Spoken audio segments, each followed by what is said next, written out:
Alrighty, we're going to make some images using wet on wet technique, and just plain water, go ahead and put it down. The paper needs to be watercolor paper. The water will sit on top because of the sizing, and what you can do is create your image, just paint in clear water and then tap it with paint or ink, and the paint will stay inside the water. It's wonderful. You can pick it up, you can move it around and adjust it, and as long as you don't break that outer edge, it'll remain. Just place over to the side. You can also do areas where you tap different colors. As you push down on the paper and the paper moves, it will pull the paint. Once you get it where you like it, you can weight it down and leave it and continue to work. As long as you don't break the edge where the water is, it'll stay in the same shape. It's pretty awesome.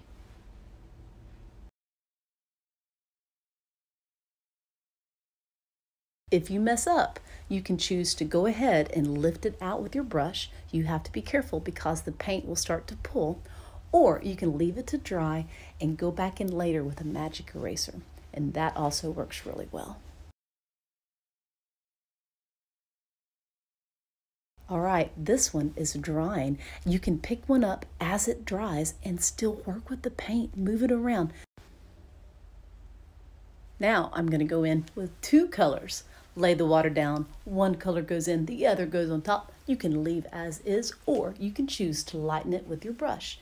As long as you don't push down and create a brush stroke, it should stay smooth. There you go. That one is still drying. I'm still moving it around. There you go. It's starting to dry even more. Check them out. They're dry. There's the finished result. Here's another one. Have little areas I can fix on that one. Now this one, I'm going to leave that one as is, but this other heart, we're going to doctor him up. First, I'm going back in, just adding plain water over the top. I really don't want brush strokes. I just want it to be even. So adding plain water is taking a lot. I'm being careful not to go outside of my image. That way when I add the paint, like right now, it stays within the water. So keeping the water in its little shape is very important. It'll make its own little bubble. You can adjust if needed, but if any little outside splashes happen, it will pull the paint.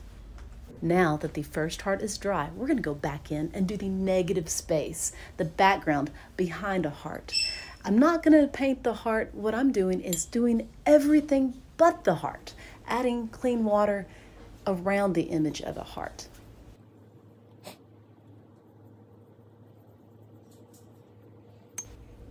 If you're having a hard time seeing where the edges of your water is going, you need to turn your head sideways, get down closer to your paper, and you'll be able to see the edge. Make sure to keep the water exactly where you want your paint to go because it will travel.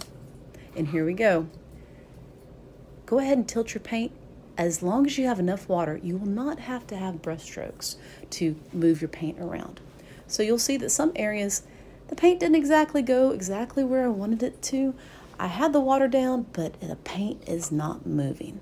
So what I can do is I can go back in, tap the edges just a little bit and adjust it.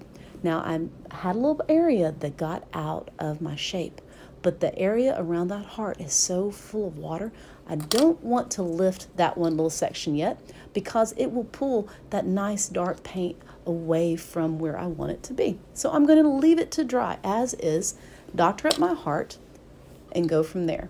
Now, you can move the paper and push down on the paper if it starts to lift up, and it will move the paint. When you get it how you want it to be, go ahead and weight it down. Weight the paper down to where the paint stays exactly where you want it to be. Then don't touch it. Little splashes at the very end are so annoying, and you can either lift it out with a paintbrush, or if you don't notice it and it's already dry, what do? Magic eraser to the rescue. Dampen it, wipe it across your painting gently, and lift out the little splash. All right, for this one though, we're gonna have some little extra help. I had a little splash, but now I really want a crisp edge.